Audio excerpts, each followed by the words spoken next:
tous, le coup de cœur de la semaine est musical. 15 ans que l'interprète de l'Aigle Noir nous a quittés. Et à cette occasion, la chanteuse Daphné lui rend hommage en sortant un album intitulé 13 chansons de Barbara.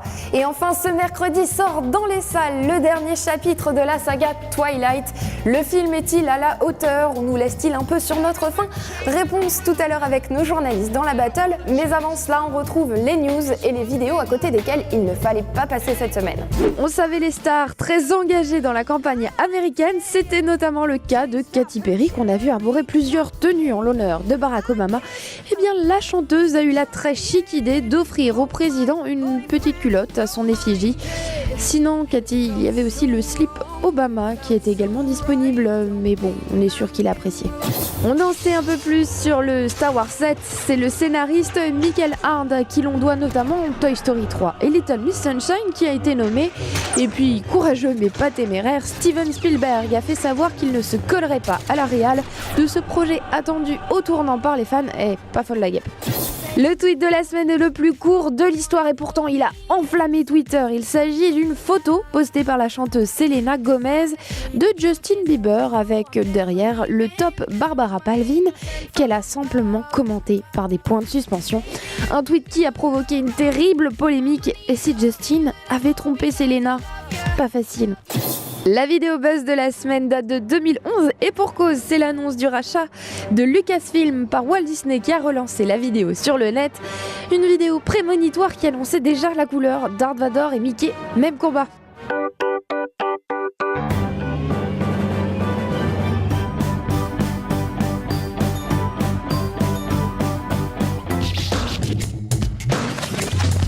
Cette semaine, dans les sorties cinéma, on a sélectionné pour vous 3 films. Un drame qui a valu le prix d'interprétation masculin à Cannes et qui vient de recevoir le grand prix Elle, La Chasse. Un thriller financier avec Gad Elmaleh, Le Capital de Costa Gavras. Et le dernier épisode de la saga Twilight, Twilight chapitre 5, deuxième partie.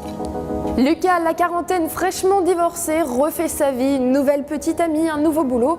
Mais sa vie va très vite virer au cauchemar quand il sera pris dans l'engrenage d'une fausse accusation de pédophilie, une interprétation de Mads Mikkelsen primée au Festival de Cannes et un film qui divise un peu la critique.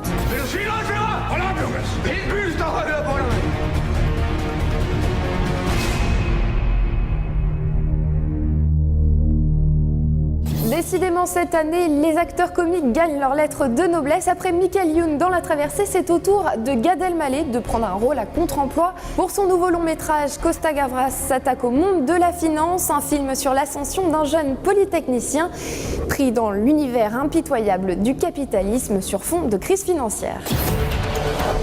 Money is the master. The better you serve it, the better it treats you. Pourquoi tu as besoin de tout cet argent? Pour être respecté. New York. Nous allons continuer de prendre aux pauvres pour donner aux riches.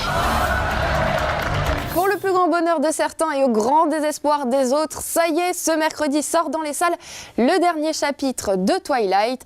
Alors Robert Pattinson le disait lui-même dans une interview, il n'est pas très convaincu par la fin de la saga. Twilight, chapitre 5, le final nous laisse-t-il sur notre faim?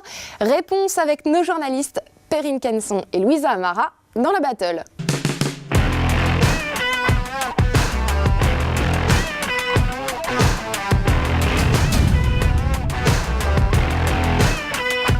Non, personnellement, je ne suis pas restée sur ma faim avec ce dernier chapitre, puisque au contraire, le film ose aller dans la surprise contre l'attente des fans, avec cette bataille finale qu'on a l'occasion de voir dans la bande-annonce et qui est plutôt violente et plutôt intéressante. Perrine, tu es bien sympathique, mais cette scène de bataille, elle dure quoi? 5 minutes? Ça fait pas 2 heures de film. Le reste du film, c'est quoi? C'est la maison, la forêt, le bébé, et à un moment donné, on se fait chier, on peut le dire clairement quand même. Non, au contraire, je trouve que tout se termine dans cet épisode-là. On a enfin l'occasion de savoir qui sont les Volturi et à quoi ils servent, pourquoi Jacob reste toujours dans les parages alors que ça ferait longtemps qu'il aurait dû partir, et enfin comment va se terminer la romance entre Edward et Bella.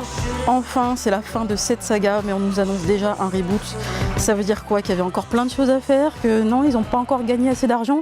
Moi je dis au secours, on n'en peut plus. flûte et d'histoires de mormons et de vampires qui sont pas vraiment des vampires, ça suffit. Louisa, Perrine, merci beaucoup pour cette première battle 100% féminine. Et puis je vous le disais tout à l'heure, on commémore cette année les 15 ans de la disparition de la Dame en Noir. Et à cette occasion, la chanteuse Daphné sort un album intitulé 13 chansons de Barbara. C'est le coup de cœur de la semaine. Une idée qui lui a été soufflée par Thierry Lecamp et un album sur lequel on retrouve 3 duos avec Benjamin Biolay, Dominica et Jean-Louis Aubert. De mes merveilles, j'irai me réchauffer à un autre soleil. Je ne suis pas de celles qui meurent de chagrin. Je n'ai pas la vertu des femmes de marins.